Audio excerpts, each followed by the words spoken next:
Hello guys, welcome back to Photographics Academy. So today we're going to be looking at how to transform this particular image using this background over here. So turn this off.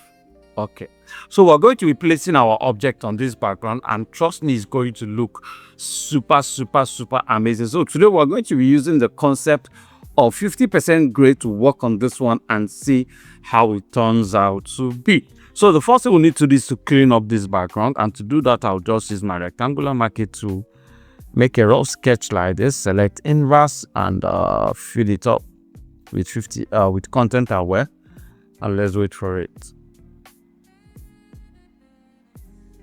So once that is done, the rest is easier to do. So I can actually use my patch tool and just select this whole area, place it here, do center to, beautiful.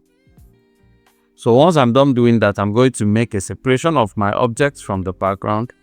So I'll make a selection like this, select subject, right click, go to select inverse, then I will zoom in and make sure our selection is okay.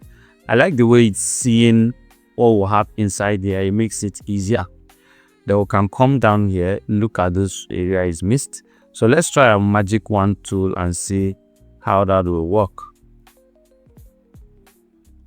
Okay, so this works, except that it's seeing my skin also as a part of the background. So the rest we're going to leave it like that to fix it later. So we're going to leave the rest like that to fix it later. I'm going to restore this area. Same thing here. Her skin, very important. So this particular step is very important. You need to always, make sure that your selection is right before you proceed.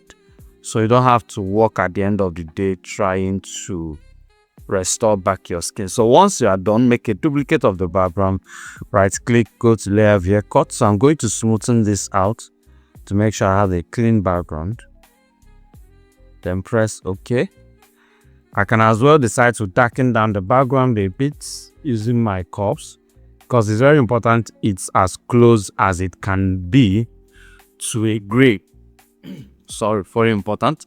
Then now let's bring in the background we want to use. We'll lock the layer and just drag it over. Okay, so I think we'll need to just do this. Can drag it over to this one.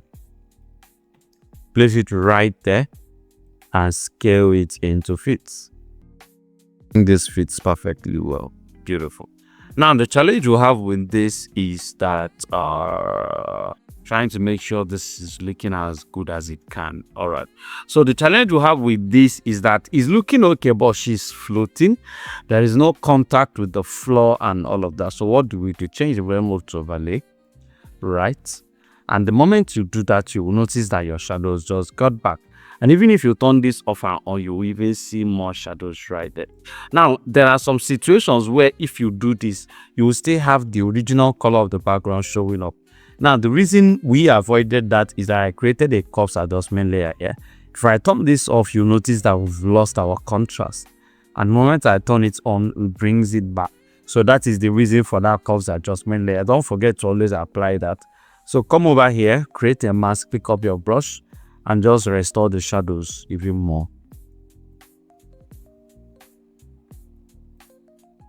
I reduce the brush intensity, flip it back to white, and just gradually unreveal it. Okay, so this works better. This works better. I love the look, amazing. Okay, so the next thing I want to do is to fix some of the edges. If you look over here, you notice that some of them, the original color is still showing up. So what I'm going to do is to create a mask over my main subject, right? Make sure the flow is like 100 and just tint over it like this. Don't worry, it's already a white background, so it's not going to really look messy. Do the same thing for these areas in case there are places that didn't select perfectly, and you are good to go. So the next thing we want to do is to make sure we align the coloring. So if you look at her skin, she's just standing there, no skin tone and all of that. So what I'm going to do right now is I'm going to try to infuse a skin tone on her. So I'm going to apply this mask, come over here and create a solid color adjustment there. And I want the skin tone to be quite light and warmed. So keep it somewhere here. Press OK. Hide this solid color for now. Press Ctrl J. Create a mask. Go to select, go to coloring. So try and select the skin tone of the woman by just clicking with the first icon. In the first icon here, then switch back to plus and just add the rest of the skin tone to your selection. Very simple. Just like this, press OK. Use the mask to replace that of the solid color, then unlock it. You will see your skin tone almost selected. Change the first one to color. Bring it down a bit. Very important. Then make a duplicate and change this one to soft light. So this is the one that gives her that saturated tone. Then bring it down a bit. Beautiful. I love the look. So the next thing I want to do is to create a global color grading, right? So just go over here and we switch through to see the one that suits the overall theme of what we are doing. There's one that will pass that I actually love the way it looks, but let's just keep going and see what we get. Okay, I think I like how saturated this makes the whole thing look. Beautiful. Nice one. Beautiful. So I'm going to create a stamp visible layer, Ctrl Shift Alternate E. Then take it straight to my camera raw filter. So inside my camera raw filter, I'll try to increase the highlight a little bit. Just slightly. Maybe a little bit of the shadows and a little bit of contrast. For the reds on her dress, I really want the reds to pop. So just push it up slightly, right? Then maybe bring down the overall temperature. There's this beautiful tint that a blue cool color applies to images most of the times. And this is what we have. Press OK. So all that is remaining for me to do to this particular image right now is just to, do my skin retouching, add some shines and glamours, and we are good to go. Let me show you the overall before and after of everything we've done so far.